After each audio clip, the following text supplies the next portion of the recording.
Thank you very much. Thanks for coming and joining us after lunch, the toughest crowd, but we'll make it worth your while. My name's Keith Obley. I am with Salient, and I also work with a great company called TelAid. I'm here as a retired Walmart executive and also was a senior vice president at the Home Depot. So I'm trying to bring a perspective from a retail perspective in regards to the retail cyclone. A lot of people say, what is the retail cyclone? We're going to talk about the retail cyclone and how important that is today and everything that we do, everything that you may possibly do. The first thing is to understand what are the modern challenges in retail, and in order to do that, we have to look back at what are some of the past challenges that retailers faced. Try to make that distance creation. Back in the early 80s when I joined Walmart, I had the opportunity to drive the founder, Mr. Sam Walton, around the backcountry roads of the southeastern part of the United States. I did that for approximately 5 years. It was the greatest education that I could possibly get. The two things that were most important to Sam Walton at that time was number one, competition, and number two, where were we going to build new stores? That was the retail pressure that he was under. We would walk into competitors, we would look at open and vast areas of land to try to proliferate that with Walmart stores. Advance forward to today, and the retail cyclone has changed considerably in those years. If you look at what we're facing from a dynamic, if you're a retailer or if you deliver to retail, look at staffing shortages and how that's playing out, especially post-pandemic. Look at supply chain issues and the challenges that we're having getting goods into our ports, onto our shelves, into our customers' baskets. Take a look at inflation, gas prices, transportation costs. Just the basic ability to fend off organized retail crime, who once we get that good on the shelves, they're the ones that come and try to get those goods without paying for it. You look at the pandemic and the aftershock of the pandemic and the way that retailers have redefined shopping. In the history of retail, in the history of the world, never have we had all of these factors come together at one singular time. We have had pieces and parcels of them, but never anything like this. Therefore, I've titled it the retail cyclone. So what are we going to do to combat the retail cyclone and make it impactful for you? Grant's going to talk about that right now. So I think on that first slide on the introduction, you saw there's a Bert and Ernie for Keith and I. And so kind of playful, but it shows a relationship. So Keith comes to Salient from a long time in retail, and I've been with Salient for 11 years now. I've been on the VMS manufacturing side my whole career for 19 years. And so the way I look at things is very differently than the way Keith looks at things. And that's where we really partner up and we marry these things together. So a lot of times when we come in and talk to retailers, we're coming in as a manufacturer, or we're coming in as a manufacturer with our integration partner. And that's really where we see, the latter is where we see most of that. And so things that we're looking for as a manufacturer that we're trying to help our integrators with is really trying to understand the old technology and tools that retailers have and how we can modernize them and how can we take that. Because as you guys know, when you walk in and see customers out there, a lot of times we're walking into something where it's something they've done for a long time, it's antiquated technology, and how can we make that work today and make it work a little bit better? In the past, a lot of our retailers, they've been so reactive to the past 3 years of the pandemic, post-pandemic, organized retail crime, self-checkout, the pickups, curbside pickups. It has changed, and the technology has changed very, very quickly. And so it's all been somewhat reactive, and that response has been reactive.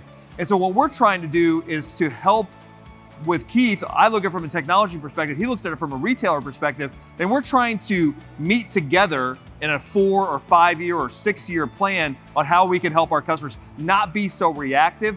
And that's really key for those integrators or integrators out there, is for you guys to marry up with where those customers want to go and understand that and try to find technologies that will meet them there instead of helping your retailers not be so reactive.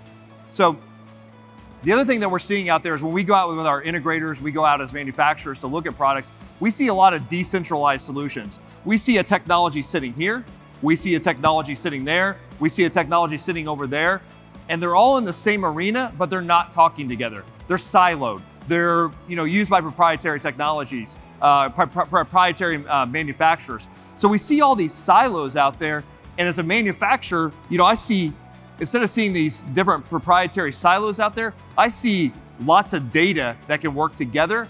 And as a manufacturer and as an integrator, our job is to take those silos and make them all communicate with each other. And that's really the goal of what we're trying to help our retailers, is that when they're being reactive and building these silos and taking data and having it work by itself, as a manufacturer, I'm saying, hey, let's make all this talk together. And I think that's where integrators can create real value for retailers, is saying, hey, I can take all this stuff and make it work together. So what's the new surveillance for retail? What are retailers looking for? What do they need? What's their pressure points? If I were to bring Sam Walton back today and put him up on stage, I'll tell you that at first he would be astounded by today's current environment. But more importantly, he's going to be looking at retail through specific and very clear eyes. And that's what we try to do. What's the new surveillance for retail, and how is AI driving that change? The first thing you have to understand is that you have to have an air traffic control system, and that's multi-tiered. In the Air Force, I was an air traffic controller, so I had to manage a multiplicity of aircraft, 7 in one ear, 7 in the other ear, and my job was to keep them from falling out of the sky. That's what retailers need today. They need an integrator like Telaid, a company that can come in and air traffic control those deployments and all the key necessities that retailer needs. And they need strong solution sets for those new surveillance challenges like Grant talked about. If you walk this show and you start to the left and you go to the right, I want you to count how many solution providers there are. And there are quality solution providers, and they compete against each other. But I'll assure you that the retailers could bring all of these groups in and yet not have them communicate together into an air traffic control system to give them actionable information at their fingertips. That's what the new surveillance is today. Retailers need actionable information that they can respond to in milliseconds, whether it's an active shooter, whether it's an ORC individual walking in and facial recognition is picking them up, whether it's a person trying to push a shopping cart worth $5,000 out the front door and it gets stopped by electronic security means. All that has to be pipelined and communicated to the retailer at a moment's notice so that they can react and respond. And then we talk about open versus closed VMS. There's two differences. You have a closed, which does not allow those disparate analytical companies to tie in and communicate that information, or you have open, which is a complete and unrestricted flow. At Salient, they can connect with any one of these providers that can pipeline that information, just like we talked about, to the retail operations group. So what's underutilized? The open platform, the connectivity, partnering with a strong integrator, using a solution that gives you actionable information immediately. I think the main crux of our presentation today, and that what we, by being out there on the front lines with retailers, is how we can help integrators and help you combat today's retail cyclone. And obviously, Keith is in a great position to understand what that retail cyclone is. As a consumer, as a manufacturer, as a guy who buys stuff at a store, buys stuff online, we understand the pressures. You go out to a restaurant and there's an understaffed sign. We understand all that, but we don't live it on a day-to-day basis. And for me, I live in technology solutions. And so the one thing I can do to help combat the retail cyclone is helping my integrators understand how to help the retailers and look at it from a manufacturing perspective. And it's funny, we put these presentations about a month ago, and the bottom one I added in, but it's actually, I think, the one I want to start with, because I think it's the most important. So we spend a lot of time talking to retailers, and I think as an integrator, there's some things you have to really understand. Like in the loss prevention asset protection space, there are solutions provided by integrators, and then there are direct solutions. And there's a huge disconnect there. a lot of the loss prevention asset protection solutions that are in the SaaS model, that they may be subscription based. It'd be for investigation tools, for investigation tracking. It may be for cart locking technology in grocery stores, and it's direct to retailer solutions. And as integrators, as a manufacturer that only sells through integrators, that seems, it's kind of hard to bring that all together. But I think one of the biggest things I've learned in the last 2 years, and as this technology has exploded, a lot of our retailers, like Keith said, we're dealing with staffing shortages, we're dealing with turnover in the loss prevention asset protection space, we're dealing with new asset protection issues. And the biggest thing that retailers are doing, they're putting money towards technologies to help their people be more efficient. And when we see integrator-driven solutions and we see manufacturer-driven direct solutions to retailers, there's a big disconnect. And the one thing I've learned over the last 2 years is I really think the integrators, you have to embrace the direct manufacturers. And obviously you're not gonna be able to sell it, you're not gonna be able to maintain it, but at least understand what that technology is and help harness that for the retailer. And I use the term sticky. If you can, as an integrator, can provide your solutions, but also understand what the direct solutions look like, understand how they work, and maybe help your manufacturers work together with those direct relationships, you're going to help build solutions. We like to call, Keith and I, we like to call it the ecosystem. Create an ecosystem of solutions together with that retailer, and then from there, now you're more sticky. Now, when you are helping bridge the gap between manufacturer-driven and direct-driven solutions and helping the retailer in the middle, that makes you more sticky. So when contracts come up or when they're looking at evaluating resources, they know you've gone out there and helped create solutions. This is the number one thing I've seen over the last couple of years as retailers are throwing more money at technologies and they're becoming more diverse on the direct side versus the integrator-driven side. We're really seeing that bridge in the middle. If integrators can drive that bridge and create that bridge, we're seeing a great solution for retailers, and we're seeing our integrators be more sticky. So I really think that's the number one thing that I want. We want to get that point across. And so the other part of that is that when retailers are picking solutions, we really want them to think, instead of thinking silos, we want them thinking ecosystem. And if your manufacturing partners aren't talking to other manufacturing partners about creating solutions, about working together, bringing their data together, I'd sit down at the table and make them start talking about it. And that's a really key, because the retailers are so reactive and they're trying to deal with the retail cyclone, they're not able to have those conversations. And once again, if an integrator can go and have those conversations and direct those conversations, lead those conversations, now you have the ability to help provide a really valued solution for that retailer. Okay? And then when we're looking at those technologies, obviously, like he said, this whole floor is provided with vendor solutions. And obviously with our integrators, whether you're large or small, you have a large caveat of things that you can choose from.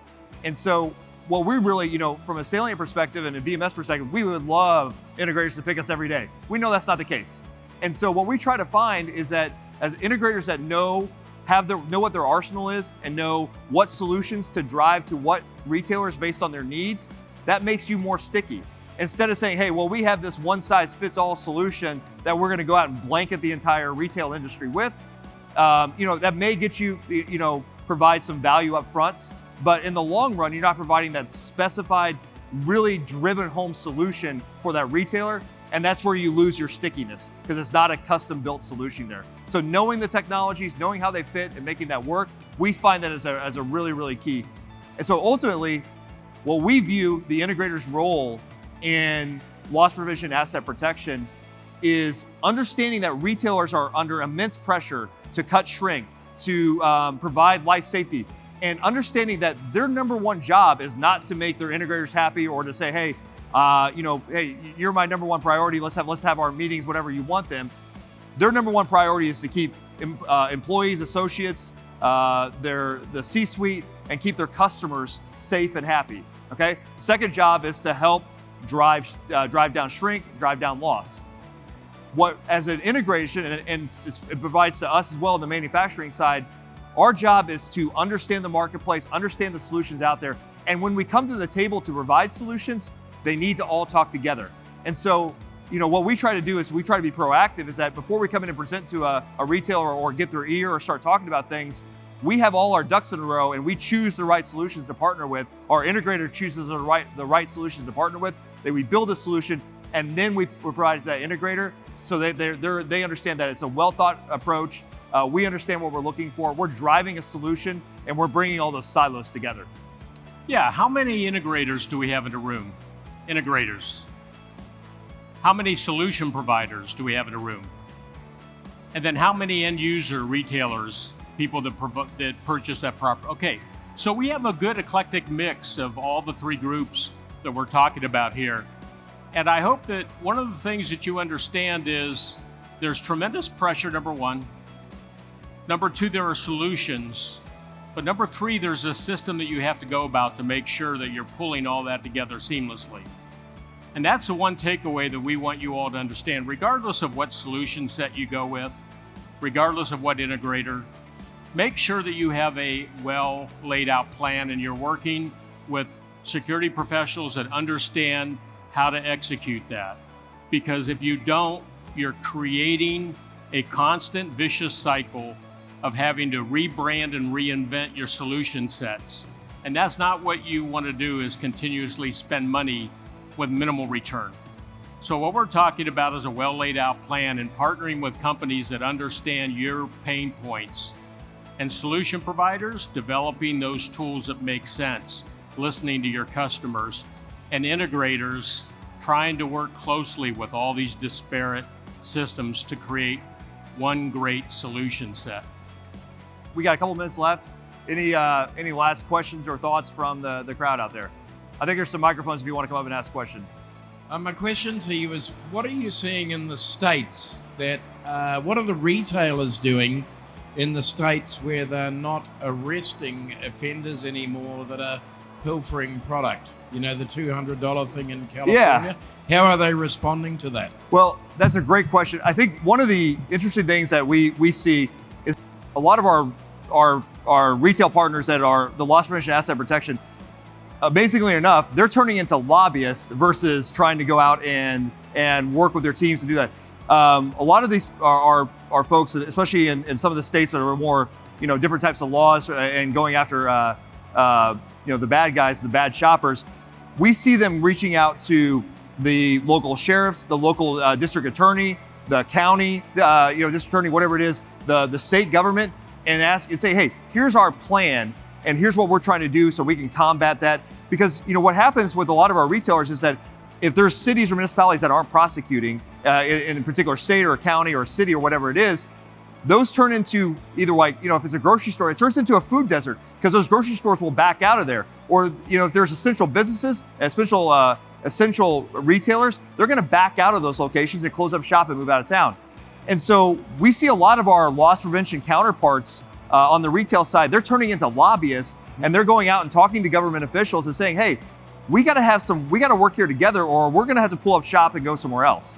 And that's really, it's kind of holding them accountable to what the local law enforcement is able to do. So that's one of the biggest things we're seeing is that 50% of their job now may be going and talking to wherever their stores are located, talking to those governments and trying to figure out a solution. And it's just a different part of their job that they're having to navigate. Yeah, it's a good question. And it is something that retailers are refocused on. There are actually companies out there that are providing that service for retailers to go do that communication and that work with local prosecution to help expedite the laws. Part of the retail cyclone is that breakdown in our prosecutory power that we used to have. Well, that's about all the time that we have. If you have any other questions, we're going to dump our mics and we'll be back over here in the corner if anybody has any follow-up. Thanks a lot for paying attention and not throwing anything. Yeah, the last time we got hit about 6 times, so you guys are definitely an upgrade. All right, thanks a lot. Ahead. Appreciate it. Thank you very much.